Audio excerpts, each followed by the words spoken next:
ఇప్పుడు చెప్పు రాజు, ఈ ముద్దులో నీకు ఆడ మగ తేడాలేమైనా తెలిసాయా? ఊరి చివర్లో జనసంచారం లేని ఆ దట్టమైన అడవి బాట వెంట చీకటి పడుతుండగా ఒక వ్యక్తి నడుచుకుంటూ వెళ్తున్నాడు. చుట్టూ రాత్రి పక్షుల అరుపులు, ఎండుటాకులు కదులుతున్న చప్పుడు. ఒక్కసారిగా అతని కాలికి ఏదో తగిలింది. కిందికి వంగి మొబైల్ టార్చ్ లైట్ వేసి చూసిన ఆ వ్యక్తి గుండె ఆగినంత పనైంది. అక్కడ ఒక యువకుడి శవం పడి ఉంది. ఒంటిపై నూలుపోగు కూడా లేకుండా, ఒంటి మీద బట్టలు లేకుండా ఉన్న ఆ శరీరంపై ఎవరో రంగురంగుల పూలను చల్లారు. ఆ పూలు అతని శరీరాన్ని కాస్త కవర్ చేస్తున్నట్టుగా అమర్చి ఉన్నాయి. ఆ మృతుడి వయసు 20 ఏళ్ళు ఉంటాయేమో. తెల్లటి రంగు, వ్యాయామం చేసి పెంచిన కండలు తిరిగిన శరీరం. చనిపోయి ఉన్నా కూడా ఆ పూల మధ్య అతను ఒక మన్మధుడిలా, నిద్రిస్తున్న ఒక అందమైన శిల్పంలా ఊరిస్తూ పడి ఉన్నాడు. భయంతో వణికిపోయిన ఆ వ్యక్తి వెంటనే పోలీసులకు ఫోన్ చేశాడు.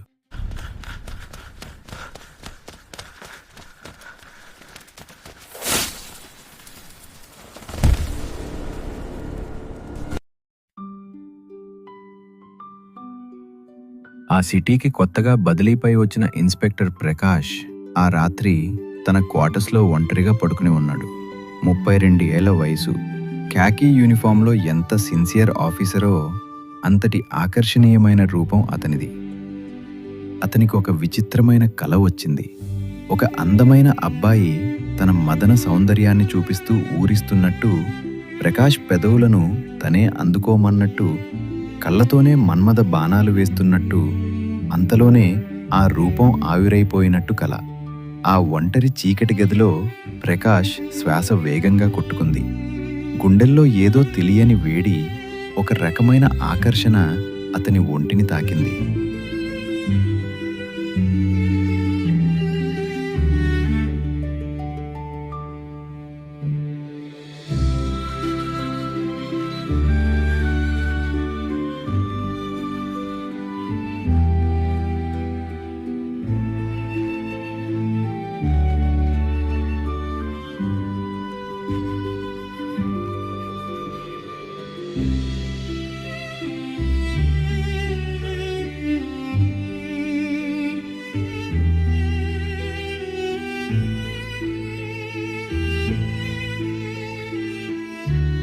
ఆ అర్ధరాత్రి 3 గంటల సమయంలో ప్రకాష్ ఒక్కసారిగా ఉలిక్కిపడి నిద్రలేచాడు.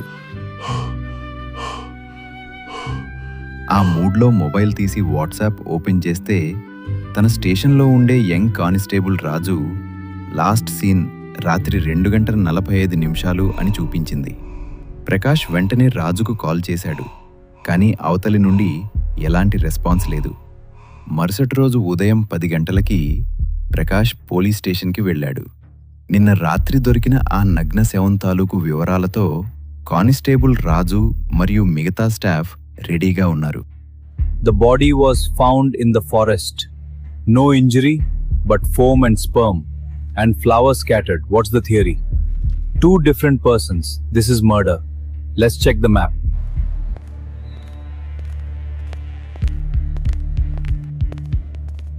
The body was found naked in the jungle. Flowers were scattered on him. A college student, sir. Any ID? No ID. Postmortem shows sperm from 2 sources. So it's a sexual assault case. Let's check missing persons and recanvass the area. మృతుడి wallet ఆధారంగా అతని పేరు మురళి అని, ఆంధ్రాలోని ఒక local యూనివర్సిటీలో masters చదువుతున్నాడని తెలిసింది. Murali file photo చూడగానే ప్రకాష్ గుండెల్లో ఏదో గుచ్చుకున్నట్టయింది. ఎంత క్యూట్గా రొమాంటిక్ కళ్ళతో, చూస్తేనే కౌగిలించుకోవాలనేంత అందంగా ఉన్నాడు ఆ మురళి. అంతలోనే క్లూస్ టీం నుండి పోస్ట్ మార్టం రిపోర్ట్ వచ్చింది. అది చూసిన ప్రకాష్ ఒక్కసారిగా షాక్ అయ్యాడు. మురళి శరీరంపై 2 వేర్వేరు వ్యక్తుల DNA ట్రేసెస్ దొరికాయి. అంటే చనిపోవటానికి ముందు ఆ 2 వ్యక్తులు మురళితో అత్యంత ఇంటెన్సివ్గా, క్లోజ్గా గడిపారు. ఆ నగ్నత్వం, ఆ పూల అలంకరణ, ఆ ఆధారాలు, వీటన్నిటినీ బట్టి మురళి ఒక గే అని ఇది ఇద్దరు పురుషులు కలిసి చేసిన మర్డర్ అని ప్రకాష్కు అర్థమైంది.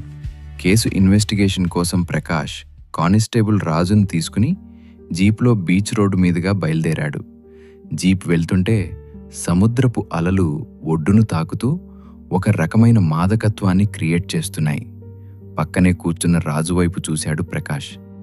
నిన్న రాత్రి కాల్ ఎందుకెత్తలేదని ప్రకాష్ అడగ్గా, నాకు కొత్తగా పెళ్ళయింది సార్. రాత్రి అంత లేట్ చేసినా పొద్దునే 6 గంటలకే జాగింగ్ వచ్చేసావు. నీ ఎనర్జీ బాగుంది. పెళ్ళైన కొత్తలో ఆ రాత్రి ఇచ్చే సుఖంలో ఉండే కిక్కే వేరు సార్. ఎంత తక్కువ పడుకున్నా ఆ నీరసంలో కూడా ఒక రకమైన మత్తు ఉంటుంది. బాగుంది అని ప్రకాష్ అనగానే రాజు నవ్వుతూ, పెళ్ళైన కొత్తలో ఆ రాత్రి ఇచ్చే సుఖంలో ఉండే కిక్కే వేరు సార్. ఎంత తక్కువ పడుకున్నా ఆ నీరసంలో కూడా ఒక రకమైన మత్తు ఉంటుంది అంటూ కాస్త పచ్చిగానే మాట్లాడాడు. అప్పుడు ప్రకాష్ జీప్ స్పీడ్ తగ్గించి రాజు వైపు ఒక వింతైన చూపు చూస్తూ, ఆ ఆకర్షణ కోసం ఇంత డ్రామా అవసరమా రాజు? నిజానికి నాకైతే ప్రేమించటానికి, సుఖాన్ని పంచుకోవటానికి ఆడ మగ అనే తేడా కూడా అవసరం లేదనిపిస్తుంది. ఎవరితోనైనా ఆ ఫీలింగ్ ఒకటే.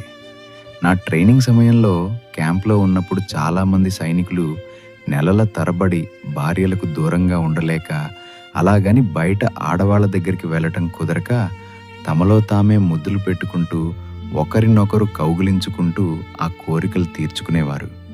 అక్కడ జెండర్తో పనిలేదు, కేవలం ఇద్దరి మధ్య కెమిస్ట్రీ ముఖ్యం అనేవారు.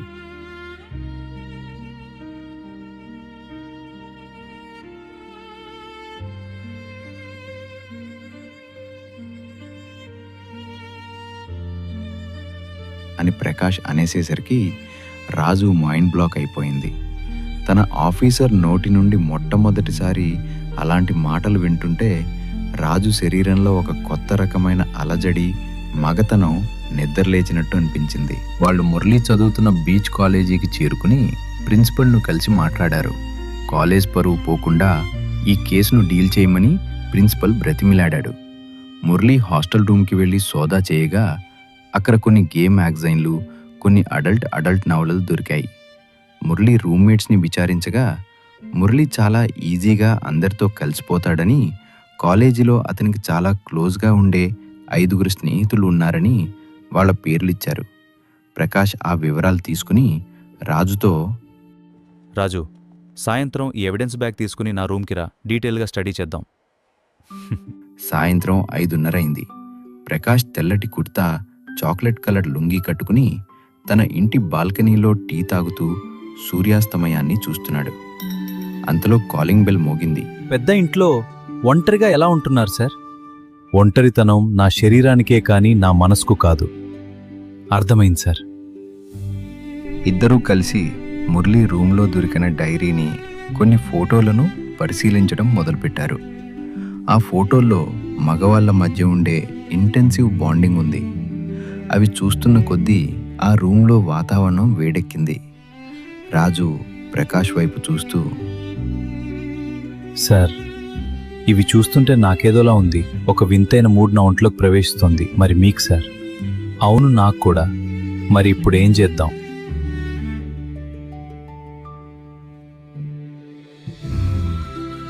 నాకిదంతా కొత్త సార్. ఆ కొత్త పొత్తులో ఉండలో రాజు.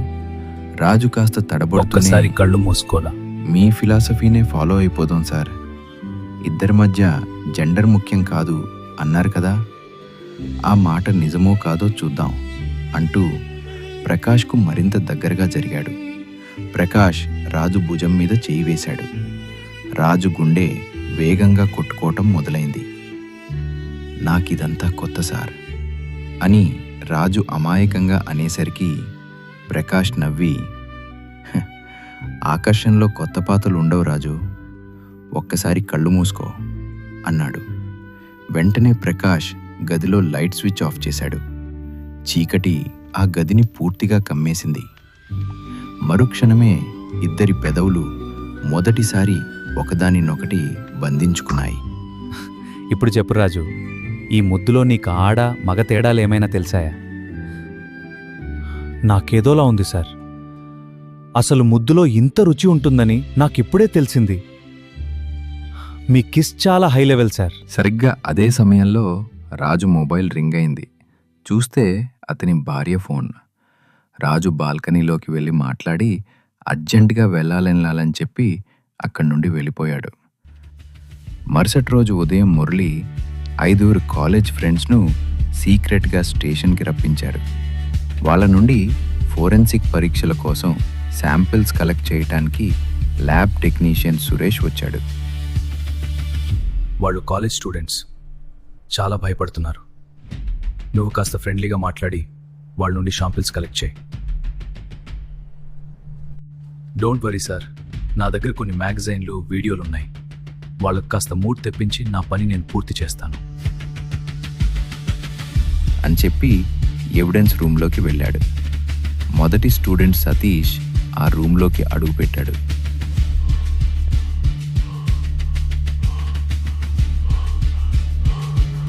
మురళిని చంపిన ఆ 2 వ్యక్తులు ఈ 5గురిలోనే ఉన్నారా? ఆ రూమ్లో సురేష్ ఆ స్టూడెంట్స్ నుండి ఆ శాంపిల్స్ ఎలా కలెక్ట్ చేయబోతున్నాడు? అసలు మురళి మరణం వెనుక ఉన్న ఆ రహస్యం ఏంటి అనేది మున్ముందు తేలాల్సి ఉంది.